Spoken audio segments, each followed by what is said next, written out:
Geral da União, quais políticas de integridade e controle interno você considera mais eficazes e replicáveis nos estados da União, indo para os estados e municípios? Bem, obrigado pela pergunta e eu vou tentar aqui basicamente resumir. Quando a gente fala de integridade, a gente fala de alinhamento ético. Ou seja, se todos nós aqui fôssemos todos éticos, a gente não precisava de controle. Era bom encerrar aqui a reunião, cada um ia para casa, acabava o Tribunal de Contas, acabava a Controladoria, o Ministério Público, por aí vai. E a vida ia andar bem melhor para o gestor e todos estaríamos tranquilos de que o melhor ia acontecer. Infelizmente, essa não é a realidade. Todos os dias, dentro da realidade de cada um, acorda um indivíduo que atua no privado, outro indivíduo que atua no público, e no encontro dos dois pode surgir uma situação que venha comprometer o interesse público ou mesmo a função pública. E nessa hora, você tem que pensar nessa interação e trazer regras claras para que essa interação seja boa para todos os lados. O privado quer ganhar dinheiro e o público quer entregar os seus serviços com o melhor preço possível. Basicamente é isso. Fácil de falar, extremamente complicado de fazer, visto que tanto a União como o Estado como o município faz do alfinete a foguete. Ele faz gestão de escolas, faz gestão da água, faz gestão do lixo, por causa das prefeituras, e por aí você vai, cada um enfrentando os seus problemas, enfrentando as dificuldades do dia a dia. Bem, indo para o âmbito da União, que foi a pergunta realizada, o meu início à frente da CGU, ele foi bem conturbado porque ele foi tomado por um tema bastante sensível, porque eu assumi a Secretaria Executiva e depois como ministro no auge da Lava Jato. Então, a Lei 12, nós tivemos em 2013 uma série de leis que vieram aí por um clamor popular muito forte, que geraram algumas leis contra a corrupção no Brasil. Cito aqui a Lei 12.813, que trata de conflito de interesse, a Lei 12.850, que trata de organização criminosa, e a Lei 12.846, que trata da responsabilização de pessoas jurídicas envolvidas em casos de corrupção.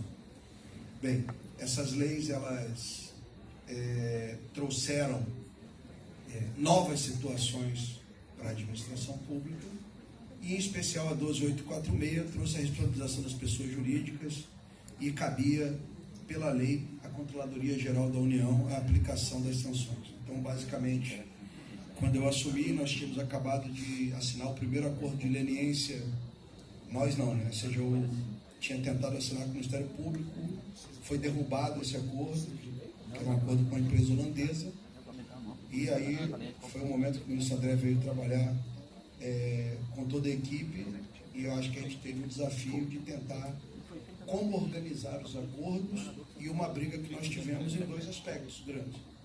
Primeiro, como organizar uma lei nova que era para ser adaptada em casos pequenos e depois ir para casos de grande corrupção dentro de um caso enorme, né?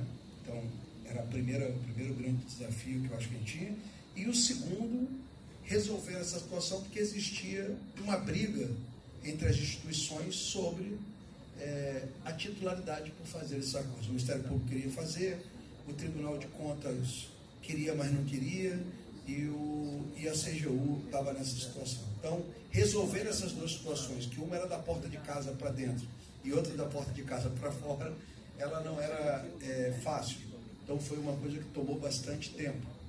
Acho que quando a gente conseguiu vencer essa etapa, porque depois os acordos entraram quase numa... E graças a Deus, até hoje, os acordos que foram firmados entre a CGU e a AGU, nenhum deles caiu. Até hoje já temos 9 bilhões de reais recuperados e de volta aos cofres públicos. O tempo no órgão de controle vai te mostrando o seguinte: a união é muito grande, assim como o estado do Piauí cada um dentro das suas características. E acaba que, se você não tiver um planejamento muito bem feito, a gente sempre vai ser cooptado pelo tema da imprensa. Surgiu um escândalo de corrupção lá na Codevasf, o assunto vai ser isso no jornal. Surgiu um caso de corrupção lá no Ministério da Educação, o assunto vai ser isso. E muitas das vezes você vai percebendo que se você não tiver uma pauta muito bem montada, a possibilidade de você ser só um apagador de incêndios ela é enorme.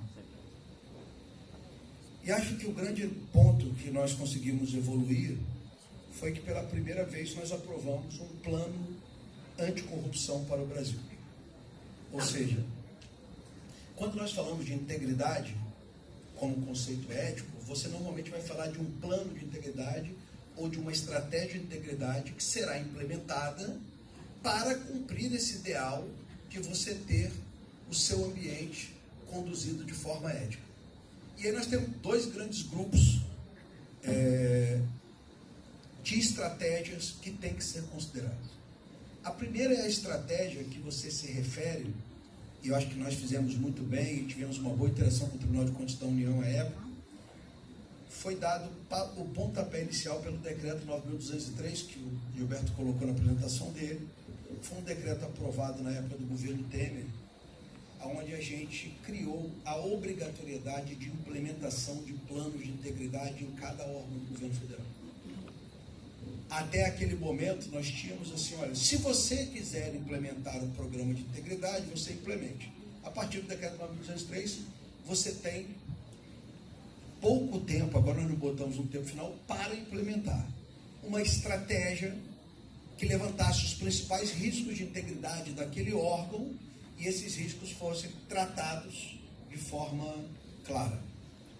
Bem, o decreto 9.203 a gente conseguiu, há cerca de 2 anos, atingir 100% das unidades do governo federal com o programa de integridade implementado, o que já trazia ali um primeiro passo para que os órgãos e entidades da administração pública federal implementassem a integridade, que nada mais é, né, no conceito de integridade, de plano de integridade, como um conjunto de medidas voltadas para prevenir, né, sancionar e detectar casos de corrupção, de fraude, de desvios éticos e coisas do tipo. Só que só uma aplicação disso no âmbito de cada órgão não era suficiente. A gente precisava ter um plano para todo o Poder Executivo. O certo era ter um plano para todo o país. Mas se é difícil coordenar um Poder Executivo, imagina coordenar um Poder Executivo, Legislativo e Judiciário. Então nós lançamos um plano anticorrupção, onde tivemos a felicidade até de o presidente da OCDE participar da inauguração do plano, onde foram, se não me engano, na época, 142 ações baseadas nas recomendações internacionais. O Brasil hoje é avaliado por 3 organismos internacionais quando o assunto é integridade, prevenção e combate à corrupção: a OEA, a OCDE e a ONU. Então, todos esses 3 possuem uma convenção anticorrupção. Essa convenção, existem obrigações que os países que aderiram a essas convenções, eles têm que assumir, e nós somos avaliados dentro de cada capítulo dessas convenções que nos dizem, olha, em relação ao capítulo, por exemplo, de prevenção da corrupção, você está devendo isso, isso e isso. Então nós tínhamos já várias avaliações feitas no Brasil, nós juntamos todas essas avaliações, analisamos o que já havia sido cumprido e o que não havia sido cumprido, juntamos com isso problemas internos nossos, que às vezes não estão nessas recomendações, porque nem todos os capítulos das convenções foram fiscalizados, mas a gente já tinha uma verificação clara de que não estava funcionando bem no país e soltamos 142 ações para serem implementadas a nível nacional para o combate à corrupção. Eu não acompanho como está o plano hoje, eu só acompanho de São Paulo, que é onde eu estou hoje, mas a gente saiu do governo com cerca de 70% desse plano aprovado, com ações muito importantes para o país, né, porque trazem regras claras.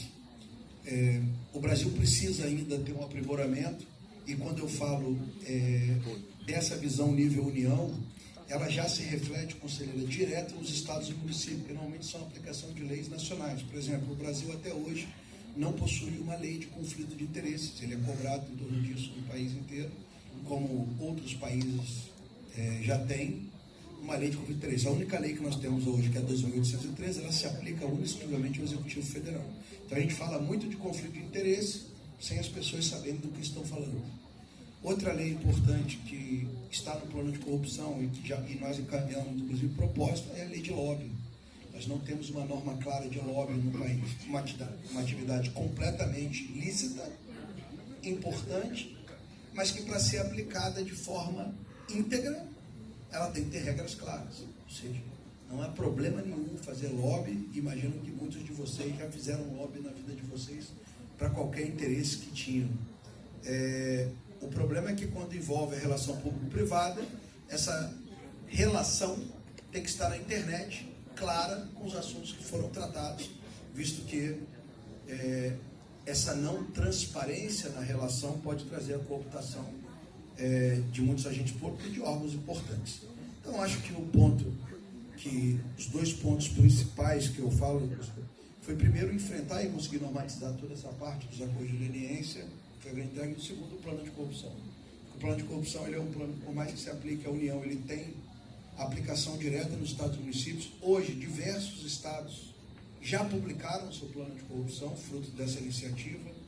O estado de São Paulo publicou o seu, e temos diversos outros estados que publicaram, passam a ter um planejamento específico nessa área, passam a ser obrigados a enxergar, a ter uma estratégia, e eu acho que são esses os pontos que fazem a diferença. E se fosse alguma coisa que eu tivesse que colocar como relevante durante praticamente esses 6 anos que eu fiquei à frente da CGU, eu colocaria esses pontos. Bom, chegamos à fase final do nosso painel.